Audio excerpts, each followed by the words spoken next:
Governor Jerry Brown has good news for the immigrants of his state. You can commit a felony, and he'll still try to keep you from being deported. We'll debate that story next on Tucker Carlson Tonight.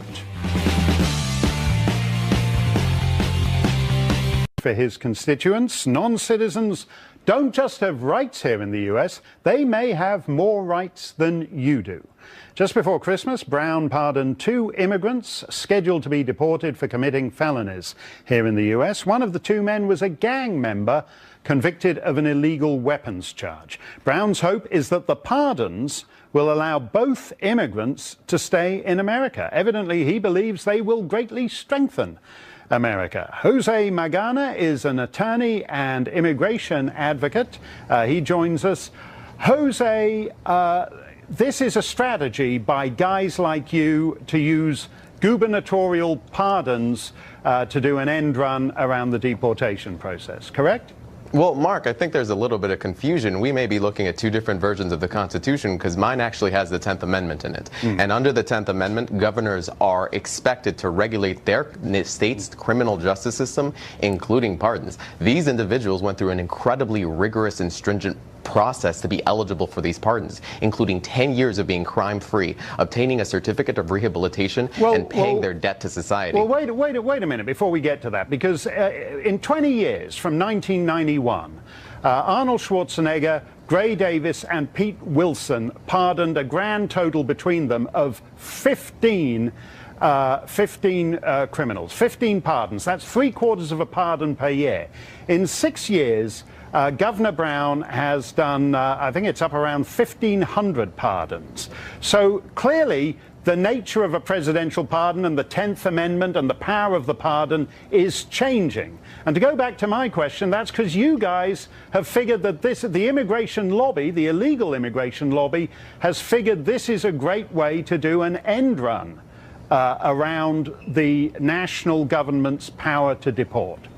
It's a great way to help individuals who have been here for 30, 40, 50 years, who emigrated to the United States legally, as both of these individuals did, who have deep legal connections in U.S. citizen families, to essentially present their case in front of an immigration judge. These pardons don't guarantee their ability to stay in the country. Now, Mark, you were Canadian, you had a green card. If this had happened to you, I would be fighting for your opportunity to fight and show that you're a contributing member to this country, which you are. You're doing the jobs that Americans don't want to do, like hosting the show while Tucker's Tucker. Yeah. I'll take you up on that, because some twit at the border tried to deport my little daughter. There was no there's no kind of sentimentality about legal immigration in certain respects. But you know as well as I do that when a citizen commits a crime, you're stuck with the citizen.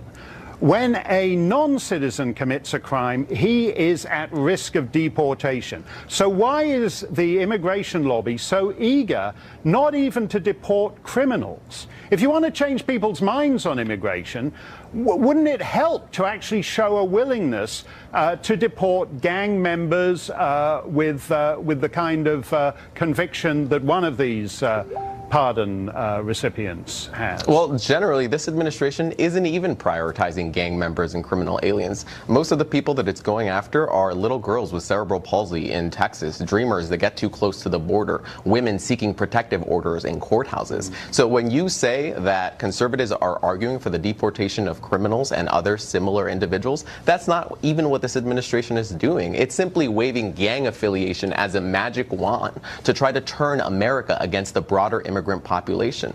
And I'm sure you would agree that we shouldn't demonize all immigrants. Well, wait a minute. We can't demonize gang members. I mean, there are communities a long way from the Mexican border that have been hollowed out by MS-13, for example. There are communities that were peaceful, boring, picket fence suburbs where they're now having ritual initiation murders committed by MS-13 members. Why should this gang member be given a pardon? And more to the point, how does the American gang member in the cell next door feel when he sees governors prioritizing immigrants for pardons over the native-born criminal class? Well, in this case, Governor Brown also pardoned a wide variety of U.S. citizens. As long as you meet the stringent criteria, you're able to apply. And, Mark, I would argue that our country has historically always been committed to the concept of rehabilitation and paying your debt to society, which both of these individuals have done. By asking to be deported, these individuals are essentially being double punished. Wait a minute. A World War II veteran from the United Kingdom whose wife got sick and died in hospital, and he's in America, and he stayed with her to die in America, to watch her die in America. He was kicked out and banned from entering the country for 10 years for no crime other than staying with his sick wife. What people are worried about is there's a bifurcation here between a cosseting of the professional criminal class and the ruthlessness that you describe with cerebral palsy victims. You know, this administration has also consistently deported Mexican veterans, and I'd like them to return. I'd like the specific case that you mentioned to return. Now, if you want to be mad about pardons, be mad about the commutation that President Trump did last week for a meat packer who had exploited and trafficked 400 undocumented immigrants, including children. So what we're basically saying is we're fine with pardons for people exploiting immigrants, but not for the immigrants themselves? Come on, Mark. Well, you know, that's not where this stops, Jose. As you know, there's a strategy behind this, and that strategy has got the cooperation of a lot of Democrat governors and the immigration lobby. But thanks for coming on the show.